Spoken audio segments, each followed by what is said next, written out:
my name is Valerie Khayat for the Homebase interview series. Today I'm joined by Paul Galdas, who is a reader in nursing, an associate professor in the Department of Health Sciences at the University of York in the UK. He is a registered nurse with a clinical background in medical and cardiology nursing. His PhD examined the influence of masculinity on men's help-seeking behavior for cardiac chest pain and was awarded in 2006 from the University of Leeds, UK. Since this time, Paul has developed a program of research investigating men's help-seeking and engagement with health services in a variety of issues, including coronary heart disease, depression, perinatal mental health, and chronic illness, and has published widely on these topics. His current research focuses on identifying ways to integrate understanding of masculinity into the design and delivery of health services in order to make them more effective, accessible, and acceptable to men. Thank you for joining us today, Paul. What a pleasure. Thank you. Thanks for having me here. What made you become interested in this research? To start off, what led you this way? Well, my background's as a nurse, as you mentioned, and my initial interest in men and men's experiences of healthcare kind of originated from my clinical experiences in looking after guys. I used to look after guys who had had heart attacks and experienced chest pain, and found that a lot of them had delayed coming into hospital, seeking help from their doctors, and I found that a lot of them were really ill at ease with being in hospital as a patient. So I was really interested in ways to make their experience better, ways in which they could improve their trajectory into hospital and outside of hospital as well. So that's kind of where it originated from, and since that time I've started doing research in a whole bunch of topics, but with that as the core theme about how to make services more accessible and acceptable for men. As a guy myself as well, it's something that resonates a lot with me, and as we've been talking about, it's something that a lot of people can recognise in their own personal life. So it's a topic that's really interesting for me. You talk a lot about self-management. Yeah. Can you tell us a little bit more about what that means exactly? What does it encompass? Sure. Well, self-management means the actions that people who live with a long-term condition, a condition that can't currently be cured but can be managed through lifestyle change or medical therapies.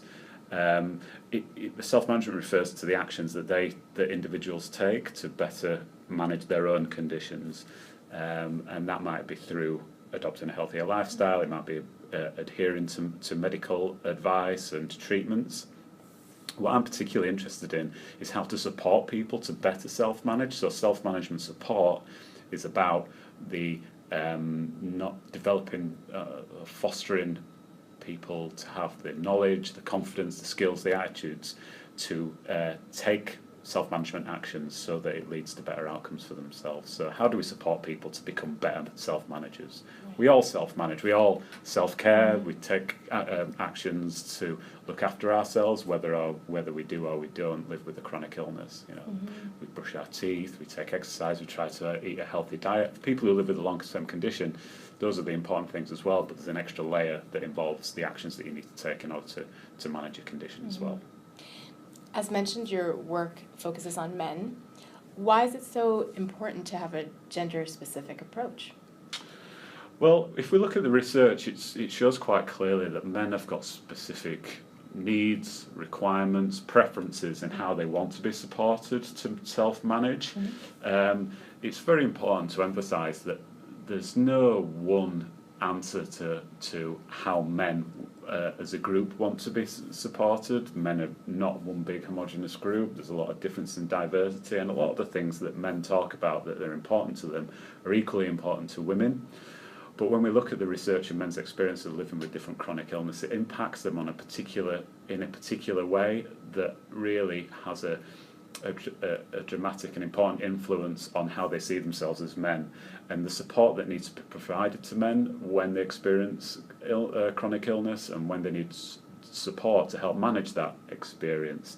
It needs to be clearly linked with the changes that they're experiencing as a guy. So that's why we need to take it's more of a gender-sensitive approach than a gender-specific approach.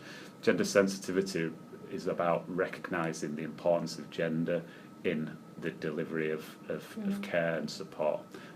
So it's not just about saying this is only for men, it's about understanding why gender is important as a determinant.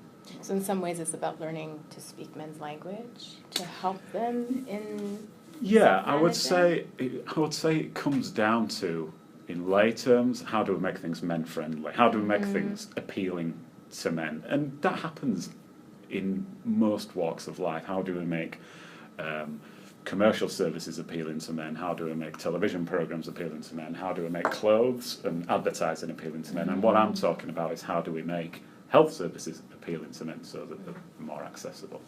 Some schools of thought look at masculinity as a construct, but you also mentioned in your talk today, interestingly, that you say it's not a toxic construct. It doesn't need to be. How is that so, if that may be the reason why they're not seeking out help? Can you elaborate on all that? Yeah, well, a lot of the men's health literature has positioned dominant ideals of masculinity in Western culture as being problematic. So things like strength, independence, stoicism, emotional self-sufficiency, these are key indicators and signifiers of masculinity within Western cultures. And they can be problematic. They can work both positively for men and they do work positively for men in society because those are the types of values that are recognised in society as good leadership, for example. It enables men to take up positions of economic and political power, but it also can work negatively in the context of health. But what's happened is that men have been blamed for that, and that the problems with men's help-seeking behaviour and the influence of gender on their health has been constructed as a male behavioural problem, and the need is to change men's behaviour in order to solve this. But that's really looking at it as an individual problem when really it's a societal issue. Like, how do we socialise men? How do we teach boys to behave in when they're growing up? What are the important things, the messages that we send them? Men don't really have a choice about this, just as women or any other individual doesn't have a choice in how they are socialised within society. So I think there are two things that need to happen. There is one, we need to think about how we can better design and deliver services so that they recognise how men have been socialised, and then two, trying to tackle these what can potentially be damaging ideals of gender and gender stereotypes to boys at a young age, so that we don't have generations of men growing up feeling like they've got to be emotionally self-sufficient, they've got to be stoical, they've got to be independent in order to demonstrate that they're a real guy. And what do you think some of the ways of tackling this, I mean, serving men in a better way, but also challenging perhaps this, if I can call it a mentality that they have that's keeping them from getting the care that they need through that process of self-management and empowering them? What are some of the ways that it's possible to do that? I think peer support and role models are really important. If men can feel like they can engage with support and be an active member of a community of support when it's aligned with the core values of their identity and doesn't challenge, so it's not anathema to their identity to becoming engaged with services. That's how you can build on the positive aspects of masculine identity, of which there are many. I mean, being strong, being independent, being self-sufficient, they're positive characteristics if they are harnessed in the right way. And so if we build on those and enable men to be able to say, look, my experience, my illness is really challenging how I feel about myself, and it's really fractured my identity, but I can be involved in a service that enables me to rebuild those aspects of my identity in a positive way. That's a productive way of going about things, I think. You're speaking a little bit about belonging as well in your talk. That's an important aspect, also in the support and peers. Where do you think one can find that balance between belonging in these new groups of support systems, but also not falling into the mentality of like victimizing oneself, right? Because it's a new form of identity.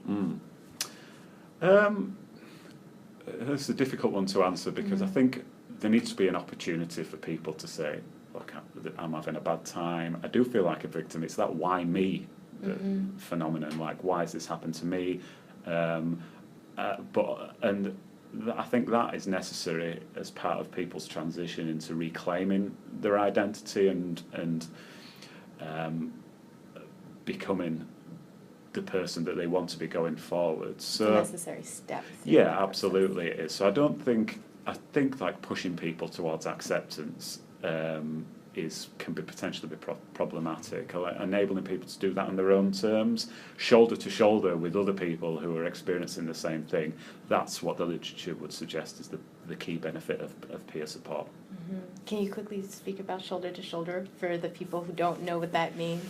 Yeah, I mean, the research that we did on self-management support in men with long-term conditions showed that a lot of guys do prefer to engage in support, particularly emotional support, in what we called and termed sideways on, almost as an accident of other activities, so be it doing woodwork or doing physical activity or engaging in some other activity that enables men to engage in things shoulder to shoulder instead of face to face, and then almost by accident engaging in emotional support with each other as well. So we found that when interventions have emotional support as an explicit outcome of an intervention or as a program, that can be off-putting. Letting men do it in their own way, that's much more beneficial. Is there a finding that really surprised you over the years through your work? I think, I don't know whether I'd call it surprise, but the thing that always keeps piquing my interest is that findings that men actually really do care about their health and do want to talk and do want to engage, and it always reminds me that we mentioned at the beginning of the interview about this toxic idea of masculinity and that men's attitudes towards their health is poor and that they don't care. Well, absolutely, it's shown time and time again in different research studies that I've done and that others have done in men's health, that men actually do care. It's creating the right circumstances, creating the right environment, and creating the right models of service delivery so that they are empowered to be able to do that. So yeah, men do care, men do want to talk. We just do it different to women a lot of the time. As is often the case for researchers, you're the researcher and you're observing and studying all of this. But has your research had an impact on your own life and how you view certain things? I'm constantly reflecting when I speak with guys as part of my research about what it means for me and what I think.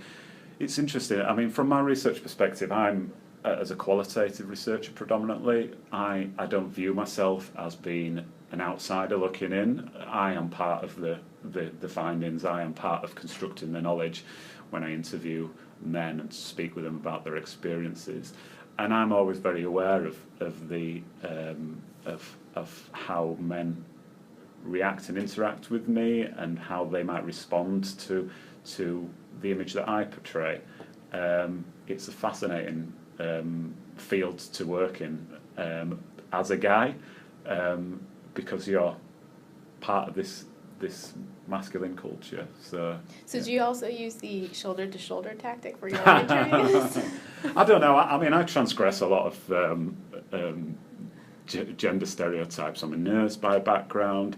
And I still retain my identity as a nurse when I'm working with guys in my research, but I recognise a lot of what they talk about. I come from a working class background, and a lot of my peers, friends that I grew up with, do behave in this way. They don't want to go to the doctors unless things are absolutely terrible for them. They don't want to talk about how they're feeling when we go out and I play football or we go to the pub.